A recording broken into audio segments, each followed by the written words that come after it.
बच्चों, एक बार फिर आप सभी का स्वागत है आपके प्यारा सा यूट्यूब चैनल सुबोध साथ ऑनलाइन क्लासेस में। तो चलिए आज पुनः आप लोगों के लिए वीडियो लाए हैं सोशल साइंस का, ठीक। और 25 ऑब्जेक्टिव आज हम लोग इस वीडियो में देखने वाले हैं।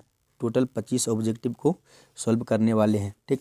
तो चलिए आप लोग भी इस वीडियो को देखिए और मिलाइए कि आप 25 में कितना सही कर पाते हैं। तो आइए देखते हैं पहला क्वेश्चन। चलिए क्लास 10 सोशल साइंस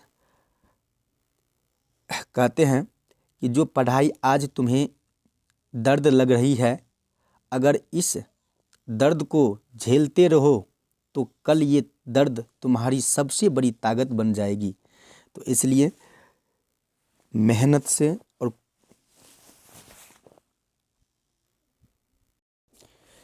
मेहनत कीजिए आप लोग अच्छा से, और डरना नहीं है, ठीक। डर को हटाना है। तो चलिए पहला क्वेश्चन देखते हैं, और पहला क्वेश्चन है आपका। तो पहला क्वेश्चन आ गया आपके सामने। तो चलिए आप लोग देखिए पहला क्वेश्चन को और मिलाइए कि कौन सा ऑप्शन सही होगा, ठीक। सारा क्वेश्चन वीवीआई क्वेश्चन है, ठीक। चलिए, तो लिखा है कि बाजार का स्वरूप विश्वव्यापी किस क्रांति के बाद हुआ। तो आपको याद रखना है ऑप्शन नंबर बी, औद्योगिक क्रांति के बाद, ठीक। चलिए अगला प्रश्न को देखते हैं। अगला प्रश्न है आपका, एक मिनट।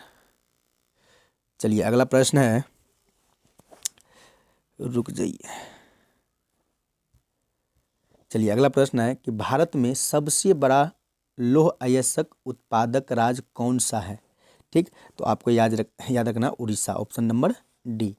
चलिए अगला प्रश्न की ओर चलते हैं। अगला प्रश्न है आपका कि श्रीलंका के बहुसंख्यक समुदाय की भाषा क्या है। श्रीलंका के बहुसंख्यक समुदाय की भाषा क्या है। तो आपको याद रखना है ऑप्शन नंबर सी, सिन्हली, ठीक। तो चलिए अगला प्रश्न को देखते हैं। अगला प्रश्न है कि सबसे पहले भूमिगत रेल कब बनी। सबसे पहले भूमिगत रेल, सॉरी यहाँ पे एक मिनट, हाँ, रेल कब बनी, ठीक। यहाँ रेल होगा, ठीक। चलिए सबसे पहले भूमिगत रेल कब बनी। तो आपको याद रखना है ऑप्शन नंबर ए, 1863 में, ऑप्शन नंबर ए। चलिए अगला प्रश्न को देखते हैं। अगला प्रश्न है आपका कि मुद्रण तकनीकी का विकास सर्वप्रथम कहाँ हुआ था, ठीक। तो आपको याद रखना है, आपका ऑप्शन नंबर हो जाएगा बी, यानी कि चीन में, ठीक। Option number B. चलिए अगला प्रश्न को देखते हैं। अगला प्रश्न है आपका कि अल हिलाल का संपादन डॉट ने किया है। तो आप क्वेश्चन में कहा गया है कि अल हिलाल का संपादन कौन है, मतलब कि कौन किया है।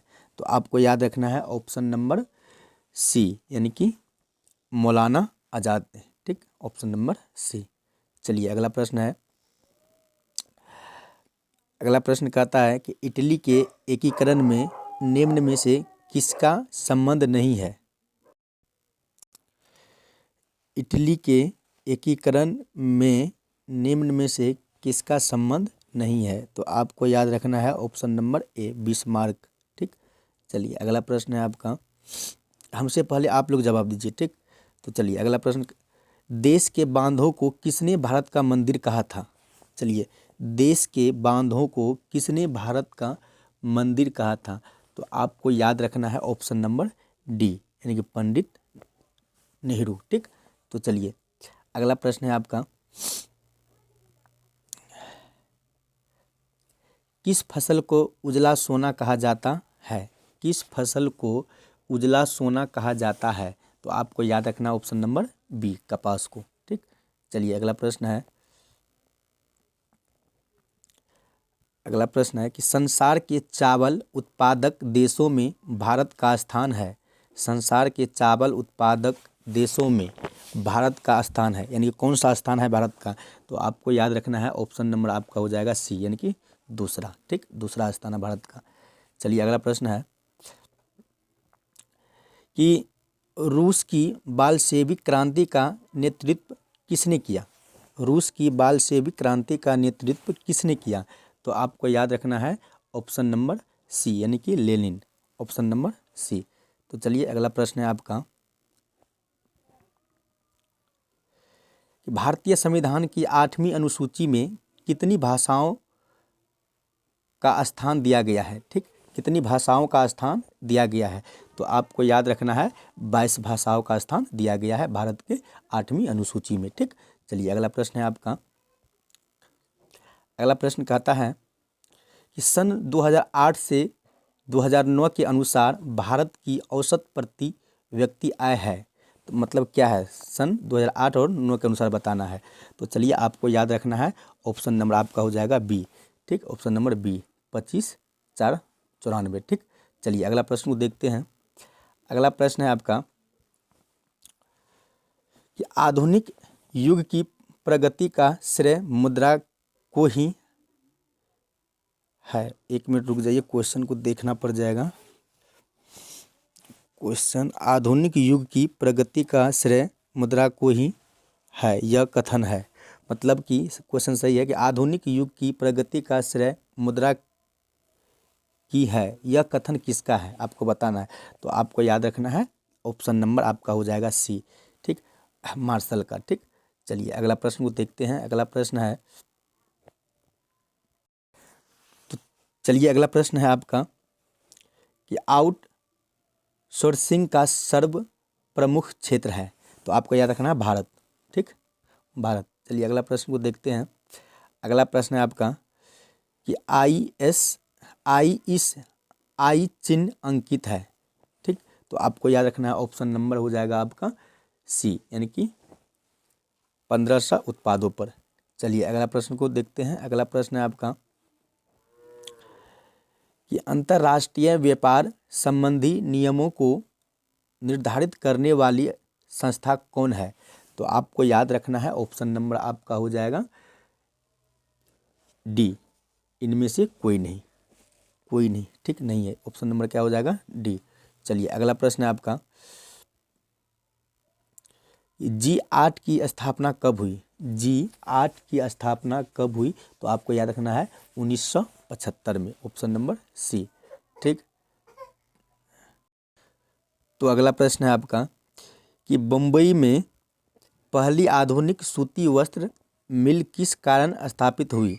तो आपको याद रखना है कि बंदरगाह की सुविधा, कपास की उपलब्धता, पूंजी की उपलब्धता, यानी कि ऑप्शन नंबर डी, ये सभी। ठीक, चलिए अगला प्रश्न है आपका। अगला प्रश्न है कि भारत में गणतांत्रिक संविधान को कब अंगीकार किया?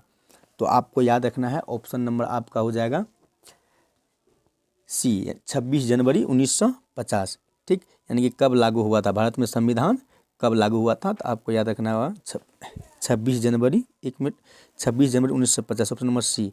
ठीक, तो चलिए अगला प्रश्न है। अगला प्रश्न आपका है कि मैकलेगन समिति बनाई गई, यानी कि मैकलेगन समिति कब बनाई गई? तो आपको याद रखना है ऑप्शन नंबर डी, 1914। ठीक, तो चलिए अगला प्रश्न को देखते हैं। अगला प्रश्न है आपका कि भारत में राष्ट्रीय आय की गणना कौन करता है? भारत में राष्ट्रीय आय की गणना कौन करता है? तो आपको याद रखना है कि केंद्रीय सांख्यिकी संगठन। ठीक, तो इसको शॉर्टकट में हम लोग बोल सकते हैं CSO। ठीक, तो चलिए अगला प्रश्न को देखते हैं। अगला प्रश्न है आपका कि 3 कठिया प्रणाली लागू हुआ था, यानी कि 3 कठिया प्रणाली लागू किस पर हुआ था? तो आपको याद रखना है ऑप्शन नंबर सी, किसानों पर हुआ था। किस पर लागू हुआ था? किसानों पर हुआ था। चलिए अगला प्रश्न को देख लेते हैं। अगला प्रश्न है आपका कि भारतीय कम्युनिस्ट पार्टी की स्थापना किसने की? भारतीय कम्युनिस्ट पार्टी की स्थापना किसने की? तो आपको याद रखना है ऑप्शन नंबर हो जाएगा डी। ठीक, ऑप्शन नंबर डी, MN राय, MN राय। ठीक, तो चलिए अंतिम प्रश्न है आपका। अंतिम प्रश्न में है कि पटना में गोलघर का निर्माण किस वर्ष किया गया? ठीक, पटना में गोलघर का निर्माण किस वर्ष किया गया? तो आपको याद रखना है ऑप्शन नंबर ए, 1786 ईस्वी में। ठीक। तो चलिए आप लोग बताइए कि 25 क्वेश्चन में से कितना क्वेश्चन को सही किए हैं। ठीक। तो चलिए आज के लिए इतना ही। अगर वीडियो अच्छा लगा तो वीडियो को लाइक और अपने दोस्तों में भी शेयर कीजिए। तो चलिए मिलते हैं नेक्स्ट वीडियो में, तब तक के लिए जय हिंद जय भारत।